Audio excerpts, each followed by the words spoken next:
and welcome once again to Investor's Edge. I'm Adam Sarhan, in for Gary Kay, who's out today. Today is Thursday, July 31st, 2025, and we have a great show for you tonight. As always, I want to thank you very much for being here. Before we jump into the show, I've got notes from Gary, but just also some housekeeping. As you know, this is a show about you and your money and all of the fun points in between. Just as a quick reminder, you can listen to the show 24/7 on GaryK.com. You can listen live or archive. We are live Monday through Friday, 6 to 7 p.m. Eastern. Also on GaryK.com, you can follow Gary on X, formerly known as Twitter, by just pressing the button, or his Twitter handle is at Gary Kalpam. Or you can subscribe to get Gary's morning notes sent directly to your inbox for free. Email Gary, ask about his money management services, or if you want more, you can go to convictionleaders.com, which is his premium member services or membership website. And there he provides intraday updates, daily webcasts, and he goes really deep into a lot of, just basically everything you hear him say on the radio here. You get to see him go through it with charts in a lot of detail and get intraday updates and, after the close updates, weekend updates, so on and so forth. Lots of just really, really good stuff, all available at convictionleaders.com.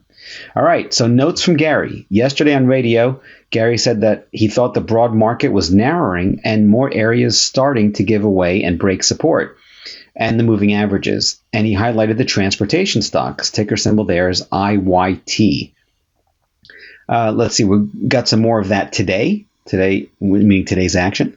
And every so often you get markets topping, short-term tops, intermediate-term tops, how it is, but that's typically, it could work around big fireworks. Today, we saw several stocks. Microsoft and Meta were two come to mind. Microsoft's ticker is MSFT, and Meta's META, which is Facebook's parent company. They both had huge gaps on earnings. And sometimes you see some distribution, which is some institutional selling show up. Microsoft was distributed today, but we think there's nothing wrong with that just because it's so extended. Meta looks better, but meaning Gary's going to look for it to set up again after today's gap up. And we think near term, the markets are showing some headwinds, meaning things can slow down a little bit.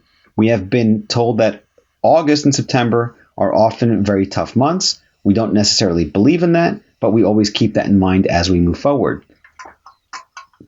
And that's the notes directly from Gary. Let's see what else he wants to say. And we had a strong open today, so let's talk about a weak close. When you get a strong open that gets sold into all day, which is what happened today, typically that means near term we hit some resistance, and obviously notwithstanding more earnings coming out, that could change the playing field. After the close, we had KLAC 10 Core, Amazon reports, Apple reports, Reddit reports, Coinbase, so many other ones report also.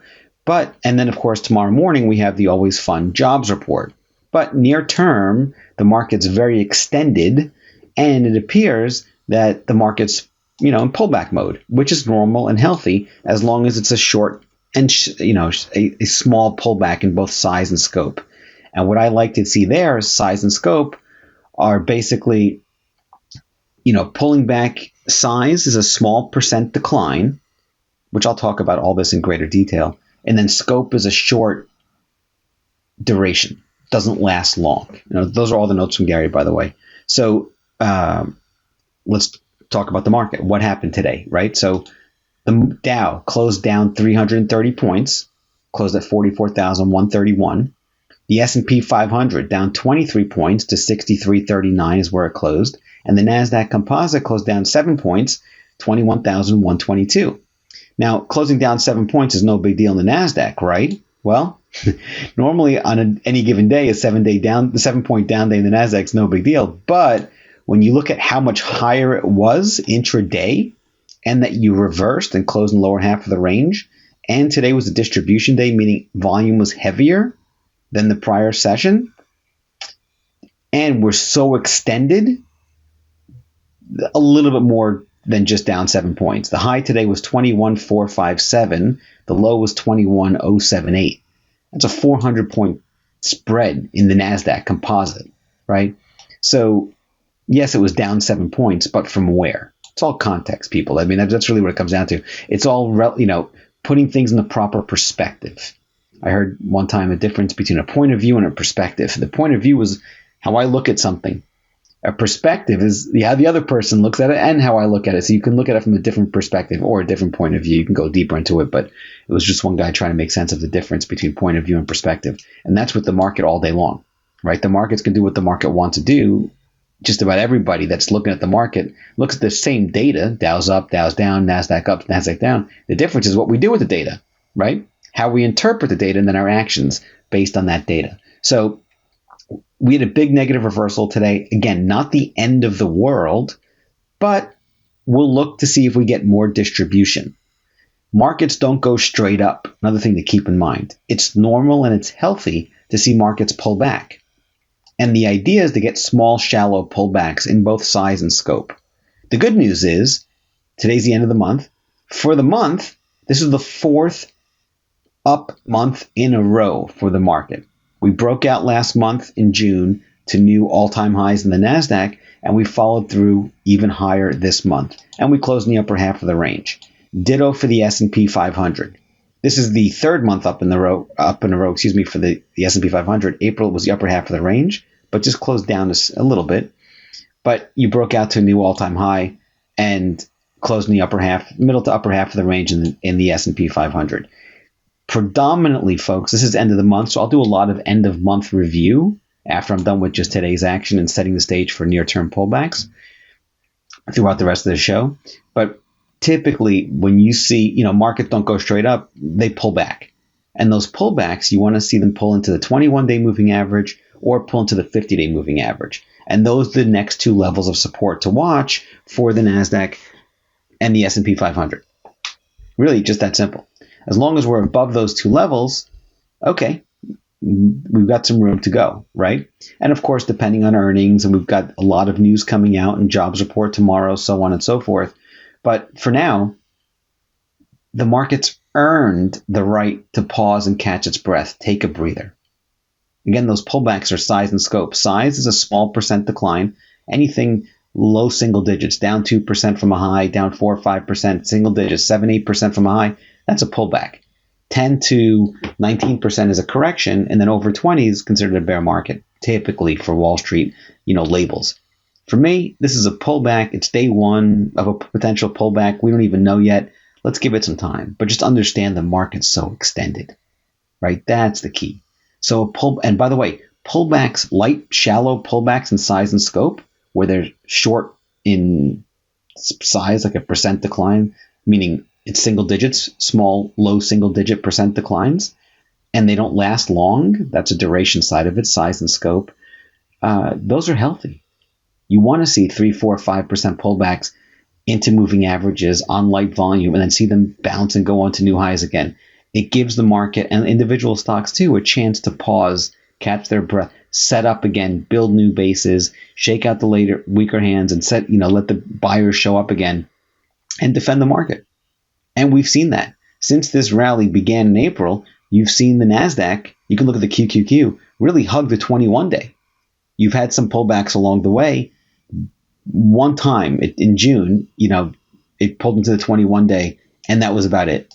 Ever since then, it's been above the 21-day. So it's earned the right to pull back and consolidate, right? So just take your time. There's no quote-unquote rush. The market's earned the right to take a breather, and that's what it's doing for now, right? So let's look at some of the other indices because it's end of month. So the Dow is a little bit weak. Well, it's weaker on a relative basis. A lot of the action this year and the last few months have really resided in the big cap tech stocks, AI stocks, semiconductor stocks. And those stocks tend to reside in the NASDAQ and the S&P 500, right? Big cap tech have really been one of the primary leaders of this entire rally. NVIDIA, NVDA, one of the strongest stocks in the market, huge move this year. In April, it was at 86, closed at 177 today. It's at 178 in the aftermarket. So again, after a huge move up, and it's isolated, that's what Gary means by narrowing. It's getting narrow, right? The market's earned that right to take a benefit of, pause and just catch its breath. So the Dow never broke out to new highs, or hasn't yet. It's still building a long base going back to last November. When you go down smaller market caps, like the mid-cap stocks, the MDY, that didn't break out either, not yet. And the small cap Russell 2000, the IWM, that's still building a cup and handle pattern, and it's below its 21-day, but above its 50 and above its 200, but still basing. The old high was back in November, 245 area, and now you're at 219 in the Russell, and that's 2,000 stocks. So take your time. We've got a lot more to cover. I'm Adam Sarhan. This is the one and only Investor's Edge. And welcome once again to Investor's Edge. In case you're just joining us or missed any part of the show, you can go to GaryK.com, rewind, fast forward, pause, listen at your convenience on any device you want, 24/7, all available on GaryK.com. All right, so it's end of the month. I love doing a lot of introspection is one of my favorite words, where you take your time and you pause and you reflect and observe and measure your success and do what Gary says with the yellow brick road, figure out how to get to Oz. What are your goals? And then figure out a yellow brick road to get there, right? Oz would be the goals, and then figure out what you're going to be doing. Small incremental gains, day in, day out, week in, week out, month in, month out, quarter in, quarter out, year in, year out, compound marvelously over time. So again, stepping back, this was it was an up month for the indices. Big cap tech led the way. And then as you go down the market cap, it's been still up, but weaker than the other ones. So small caps and mid caps, they're up for the month, but not up as much less than the NASDAQ 100, the QQQ, or the S&P 500 for the month. So, and again, big cap tech and semiconductors tend to be the areas that have led so far. Doesn't mean it's going to continue leading, but that's what's been working. Again, part of knowing where we're going, the markets are forward-looking mechanism, just analyze objectively, where are we right now? What's happened so far? And I'll give you some earnings came out after the close, which I'll get to a little bit later as well. So just looking at sectors, right? So let me go through one of my favorite screens is I look at ETFs, and ETFs track different sectors. They track lots of different things. And I have a sector ETF list, and I sort it by year-to-date percent change. I want to see what the strongest sectors are in the market. And it could be anywhere. I want to look at the scoreboard, right? What areas are leading? The EUFN, which is European Financial ETF that measures European financials, is in first place on my screen. It's up about 38% for the year. I'm not buying European financial stocks. Again, I just want to see what's leading and then see where the money's flowing, right? Next one, which has had a big one this year, metals and mining. Remember, gold, GLD, Gary's been on it. Silver, SLV. A lot of these mining stocks, these metal and mining stocks, others, copper as well, has had a good year, and money's been flowing into these commodities again. XME is up big this year, about 29%. Big move this year. And again, it was down a lot earlier this year. Fell all the way to 45 in April and then soared, and now it's up to 73. It's not a clean move up. Gold is up about 20. I think the GLD is up about 24% this year. The SMH, which is the semiconductor index, up about 22% this year. Trading just off record highs that were hit earlier this week. Steel stocks are pulling back, but had a good run, up about 20% this year. The industrials, steel stocks are SLX. The industrials, the XLI, is up about 15% this year. Okay, solar stocks up about 13% this year. TAN is an ETF that tracks solar stocks. And again, these are not buy recommendations. These are not anything, everything is general and informational and educational purposes only. That's it. It's just, what's the scoreboard? If you like sports, doesn't matter what the sport is that you're watching, there's leaders and there's laggards, people that in the first place, second place, third, same thing here. What area, where's the money flowing? What areas are leading? That's what I'm all about. I love to find leading stocks. And one of my websites is findleadingstocks.com, right? And I do all this work because it gives me an edge. Where's the money? I always like to say the market is speaking, and then ask, are you listening? The market's not verbally speaking to us, just like humans. Most of our communication is nonverbal.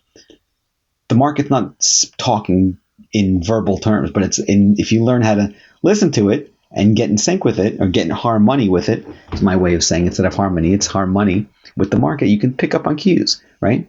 The XLU, this showed up in my report a few weeks ago, or a few days ago, actually, a week and a half ago, and it's new highs, up 12.5% for the year.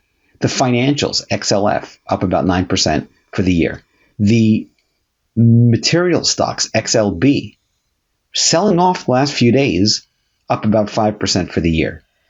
And that's really it for up significantly for the year. The staples, consumer staples, XLP, it's up 2% for the year. It's below the 50 and below the 200 day. It's lagging. The energy sector, XLE, is up about 2% for the year, lagging. It's below its 200-day moving average, right? A few other areas, junk bonds, JNK, it's up about 1% for the year. The transportation stocks were up more, but now they're down 4.5%. Sorry, I was looking at the wrong thing. Let me go back. Junk bonds are up about 1%. Yeah, 1.4% for the year. The energy stocks, the XLE, is up about 2.3%. There it goes. Transportation stocks up about 1% for the year.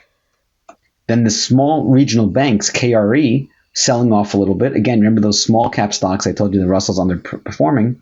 Not surprising here, these small regional banks, KRE, it's up about 0.73%, so less than 1% for the year. And that's it. Everything else now is negative for the year. The retail stocks, XRT, down for the year. The discretionary stocks, consumer discretionary, XLY, down. The retail stocks were down at 0.25%. This is down 0.5% for the year.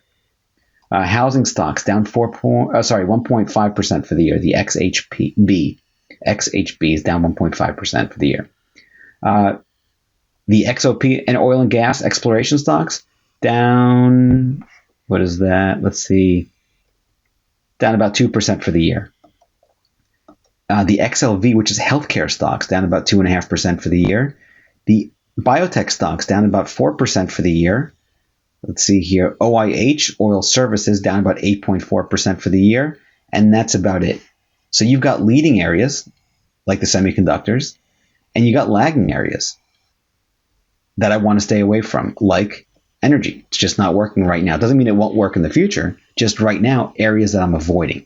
So knowing where to be involved in, knowing what areas are being accumulated, where the institutions are buying, and know what areas are being distributed, what institutions are selling, super important. Areas to avoid. I don't want to buy stocks that are going down. Other people do it, fine, no problem. For each their own. I also say in my book, there's an infinite number of ways to make money in the market. Your job's to find one that works for you, right? So that's my sector analysis right there, real fast. I gave you the tickers that I use, the ETFs. You can track them. It's sorted by year-to-date percent change. And it's just, again, month in review. What's working? Year-to-date review. Not just look at the month. I want to look at the year, right? What's the scoreboard? What's in first place? What's in second place? What's in third place? So on and so forth. So areas, and then are these areas extended? These leading areas? And the areas to avoid, the laggards, are they oversold? And so on and so forth. A lot of nuances there, but just high level. Okay, we know money's flowing into big cap tech. That's good to know. Near term, we're very extended, possibly pulling back here. The beginning of it, what could be a pullback with this big reversal today. All right, so up next, we've got a lot more to cover. We've got some after hours earnings, a lot more news, more month in review. I'm Adam Sarhan. This is the one and only Investor's Edge. And welcome once again to Investor's Edge. In case you're just joining us or missed any part of the show, you can go to GaryK.com, rewind, fast forward, listen at your convenience anytime you want, from anywhere you want, on any device you want. All right, after the close, let's talk about some news. First off, news today. Well, after the close, we had lots of earnings come out, and I'll go through some of them now. But news, Figma, FIG, is a new IPO, was priced at $33, started trading, and closed upper half of the range at $115. And in the after hours, it's now at $121, up another 5% after hours. And they're big on helping people design things online. It's a hot IPO. We'll see what happens going forward. All right, after the close, Amazon reported earnings. Their stock is down about 4% after hours. Let me double check to make sure that's right.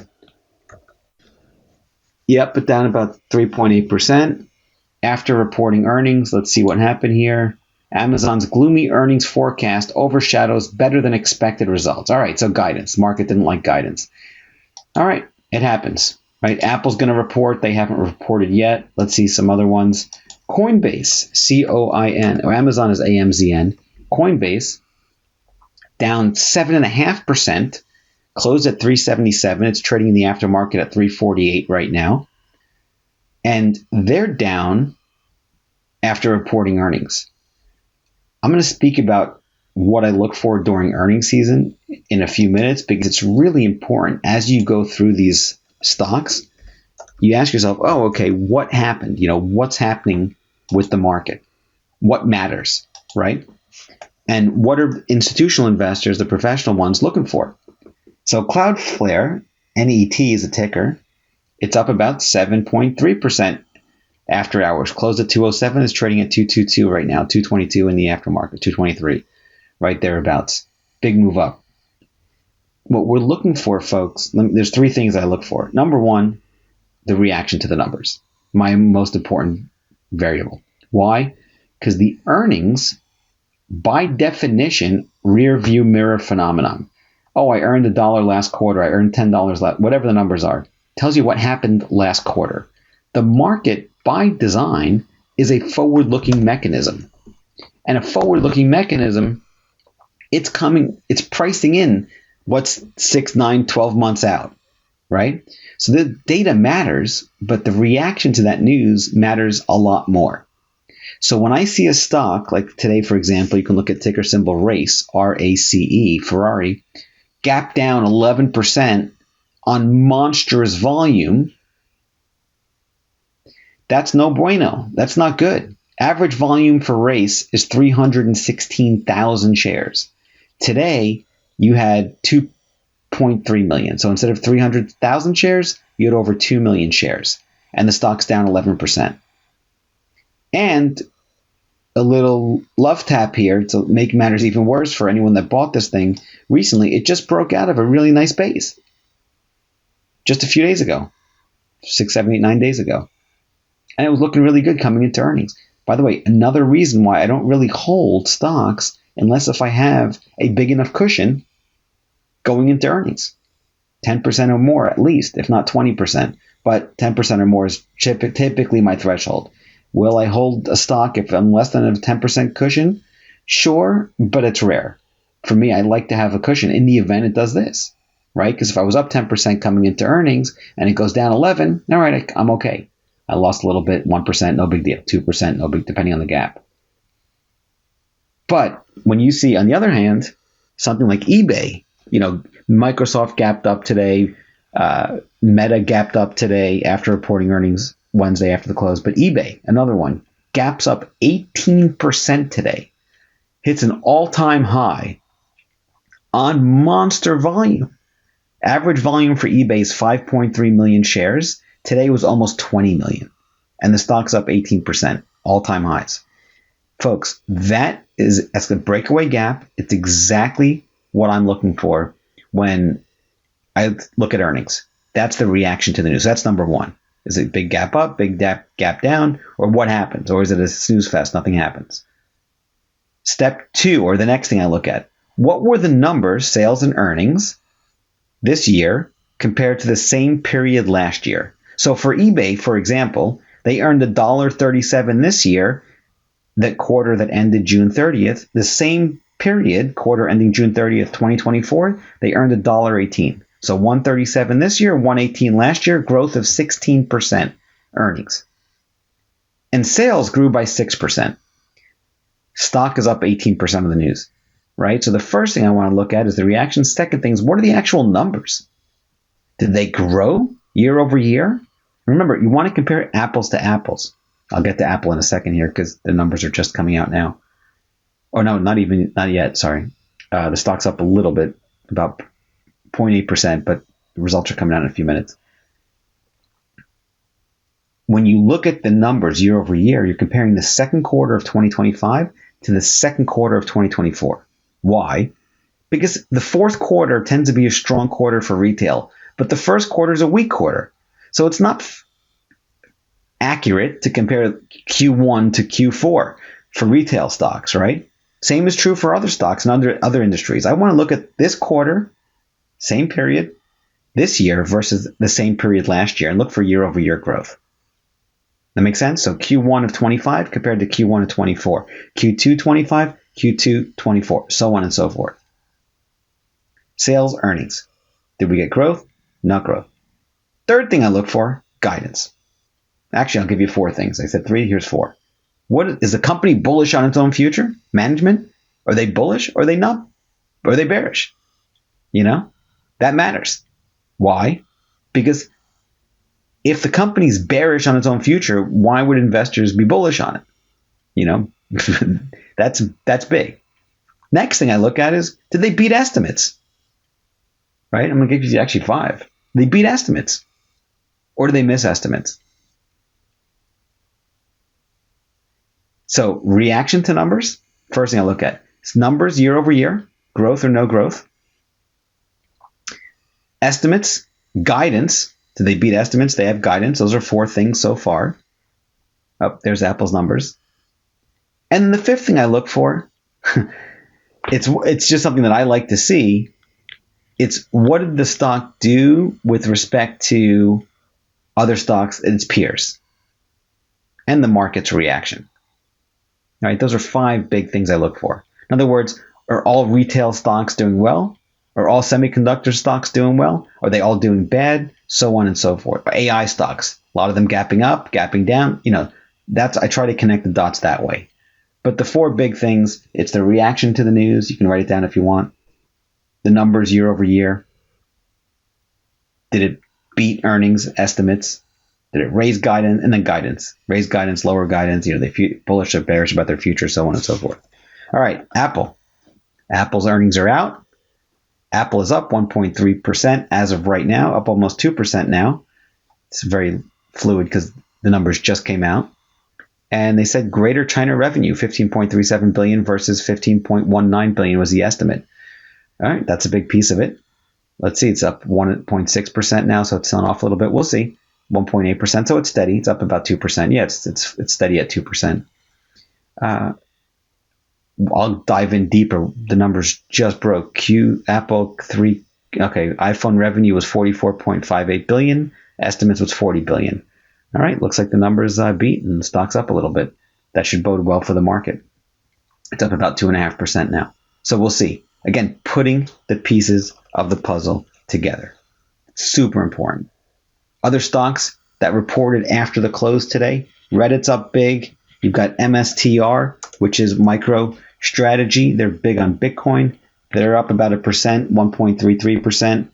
See other stocks that reported. We spoke about Cloudflare, which was net. Roku, ROKU is a ticker there. That's up about 4.75%, up almost about 5% after hours, after reporting earnings. That's Roku, ROKU. And again, when you look at the numbers, the reaction, guidance, well, lots of other ones too. First Solar came out with numbers, FSLR. Let's see, they're up about 4% or 4.2% there. Look for themes. ARM came out, ARM, it's a big chip manufacturer for AI stocks and semiconductors, and it gapped down 13% today. Okay, what does that mean for other AI stocks? They haven't reported, lots of them haven't reported yet, but we'll see. After the close today, we had, KLAC Tencor, another semiconductor stock, down about 2%. So we had ARM report earnings yesterday, KLAC today, both were down. Again, that's what I mean by connecting the dots. All right, up next, we've got a lot more to cover. I'm Adam Sarhan. This is the one and only Investor's Edge. And welcome once again to Investor's Edge. I'm Adam Sarhan, in for Gary Kay, who's out today. All right, so a lot going on. End of the month, right? I always like to do the end of the month review, look at what's happening, what's working, what's not working, so on and so forth. And we went through a lot of sectors, went through some stocks, some after-hours news. After-hours earnings came out. So lots of these stocks. We'll see how they trade tomorrow. The 2 big ones, Apple, up about 2% as of right now. That will probably change by the open tomorrow.